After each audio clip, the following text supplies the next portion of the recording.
Salut à tous, bienvenue sur la chaîne de Discoverdose, j'espère que vous allez bien. Pro, c'est une expression qu'on retrouve énormément en ce moment dans le monde de la tech. Chaque constructeur a envie de sortir un produit avec le mot pro dedans. Et lorsque Huawei a annoncé en septembre ses FreeBuds Pro, ils ont clairement été marketés comme des anti-AirPods Pro avec meilleur son, meilleure autonomie, meilleure réduction de bruit. Bref, beaucoup de bonnes promesses, et il faut dire qu'à ce niveau-là, il y a beaucoup de tests qui sont déjà sortis sur ces écouteurs, forcément ils sont sortis en septembre, et la grande majorité de ces tests disent que ces écouteurs sont vraiment excellents sur beaucoup de points, et qu'ils n'ont rien à envier aux ténors du marché comme Bose ou encore Apple. J'avais donc hâte de les recevoir pour vous les tester, et puis vous dire ce que j'en pense. Des écouteurs que j'ai donc énormément attendus, et que tous les tests m'ont vendu. Alors, est-ce que je suis ravi ou plutôt déçu? Eh bien, on va voir si la réponse est vite répondue. Et comme d'habitude avec Huawei sur le packaging, on est quand même sur quelque chose d'assez classe, d'assez propre. Car on se retrouve sur un packaging blanc, assez qualitatif. Un ensemble de cartons bien assemblés qui renferme donc forcément les écouteurs, un câble USB-C et 2 tailles d'embouts supplémentaires pour mieux épouser la forme de vos oreilles. Ici, la qualité du boîtier de recharge est clairement un gros point positif pour les FreeBuds Pro. Ils sont en plastique mat et ils dégagent une réelle impression de solidité et de qualité. Ils sont très sobres et ils ressemblent un peu à un galet, et qui dit mat et lisse dit par contre très glissant. Il faudra donc faire très attention ou bien alors acheter tout simplement une coque pour cette boîte. Les écouteurs sont eux bien logés dans le boîtier, mais genre vraiment bien logés dans le boîtier. Un défaut de conception à mon sens, parce que ça rend vraiment pas le retrait des écouteurs du boîtier ni facile ni fluide. Sinon les écouteurs en tant que tels sont, je trouve, assez beaux et réussis de par leur forme et leur coloris. C'est quelque chose que j'apprécie quand même beaucoup. Ils sont en plastique brillant avec un aspect métallique. Malheureusement, un revêtement qui n'évite pas les traces de doigts et les traces de gras, donc pas très classe pour quelque chose que l'on met dans les oreilles et qui est peut-être même destiné à vous accompagner dans vos activités sportives. D'ailleurs, couleur des écouteurs, ils sont disponibles en métallisé gris comme ça, en noir et en blanc, et je vous conseille donc, si vous voulez éviter un peu les traces disgracieuses, de plutôt partir sur le modèle blanc. Ce sera un petit peu mieux que ce modèle gris qui se tache assez facilement. Une question de design qui d'ailleurs va même impacter l'autre question qui est le confort, puisque ici Huawei a fait le choix de partir sur des écouteurs type AirPods, donc avec une tige, mais une tige qui, comme vous pouvez le voir, est quand même très particulière, parce que déjà elle est beaucoup plus courte, mais aussi avec vraiment des angles très marqués. Pour moi, un arrangement qui n'est pas très confortable, puisque la tige n'est pas assez longue pour donner un appui extérieur au niveau de l'oreille, et que le bourgeon qui lui vient rentrer dans l'oreille est trop gros pour passer inaperçu. Clairement, on le sent en permanence, et ça donne une sorte de résonance à chaque pas, et chaque mouvement est propice à un frottement de l'écouteur dans l'oreille.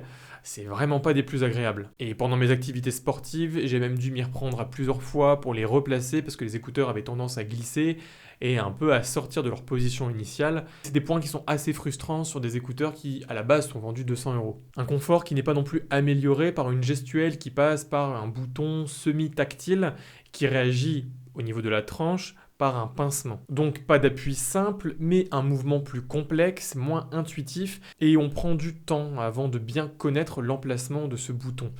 À ce niveau-là, un bouton physique comme chez Jabra est quand même plus satisfaisant, et c'est vraiment moins compliqué. Le réglage du volume, lui, est un petit peu plus satisfaisant et se fait par un swipe vers le haut ou vers le bas. Ces boutons peuvent être réglés dans l'application iLife, mais là encore, on fait face à une problématique. Les écouteurs ne sont pas reconnus par l'application de Huawei dédiée à ces objets connectés. Et pour que l'application iLife fonctionne, il faut désinstaller l'application iLife que vous venez tout juste d'installer du Play Store.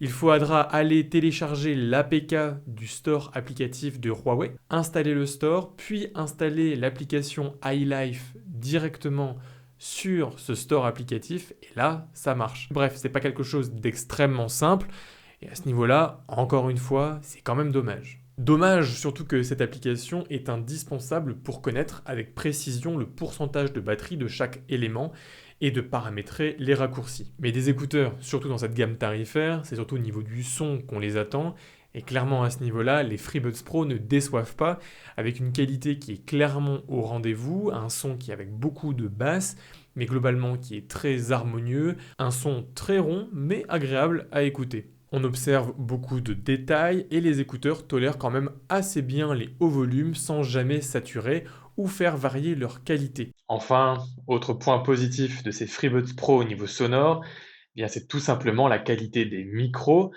Je sais pas ce que vous en pensez, là je suis en train d'enregistrer avec ces écouteurs, mais moi je trouve que globalement la qualité est plus que correcte, même si, ok, je vous l'accorde, il y a un petit côté un peu robotique quand même. Mais il n'y a pas que la question du son pour des écouteurs, surtout en 2021, et c'est déjà le mode transparence qui permet de capter les sons extérieurs et environnants pour les rediffuser dans l'oreille et ainsi permettre à l'utilisateur d'être conscient de son environnement. Ici, le mode transparence marche quand même très très bien et comme pour les appels, comme je vous le disais, il y a quand même très peu d'interférences, de bruit d'air ou de bruit de vent. Donc à ce niveau-là, ce mode transparence est assez efficace sans être pour autant aussi efficace que des modèles plus chers comme par exemple les AirPods Pro ou encore les Jabra 75T où je vous avais fait un test il y a quelques mois. Donc c'est quand même très performant mais un petit cran en dessous de la concurrence. Et deuxième mode qui est aussi très important et c'est surtout maintenant pour ça qu'on achète des écouteurs, c'est le mode de réduction de bruit active. Donc c'est le même principe, les micros vont s'activer pour capter les bruits environnants et diffuser à l'utilisateur un bruit inverse pour donner l'illusion à l'oreille d'une réduction de bruit. Et ce mode de réduction de bruit active, ça fait déjà plusieurs années qu'on l'a et qu'on le retrouve sur différentes paires d'écouteurs. Ça a eu le temps d'être peaufiné et maintenant on arrive globalement à des résultats qui sont vraiment plus qu'intéressants. Mais malheureusement pour ces écouteurs, je ne peux pas vraiment dire que les FreeBuds Pro m'ont vraiment impressionné au niveau de la réduction du bruit active. Effectivement, le mode s'enclenche bien et on entend une nette baisse des fréquences basses et médium, mais clairement les aigus ne sont pas du tout filtrés, ce qui donne l'impression que ils sont même amplifiés. C'est vraiment pas top. Un gros point positif quand même, c'est lorsque l'on active ce mode de réduction de bruit, eh bien on n'a pas cette impression de bouchon qui vient sceller, ventouser l'oreille grâce à un évent dans l'écouteur qui permet de laisser passer un petit peu d'air. Ça c'est quand même très agréable et bienvenu sur des écouteurs même à ce tarif-là.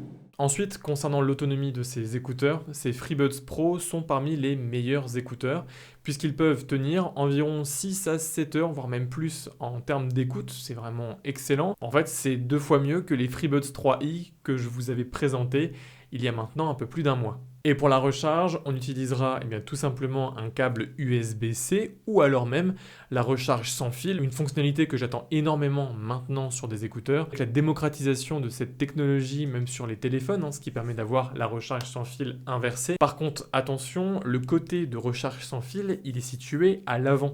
Ne faites pas donc comme moi, pensant que c'est sur l'arrière, ce qui pour moi est quand même assez logique.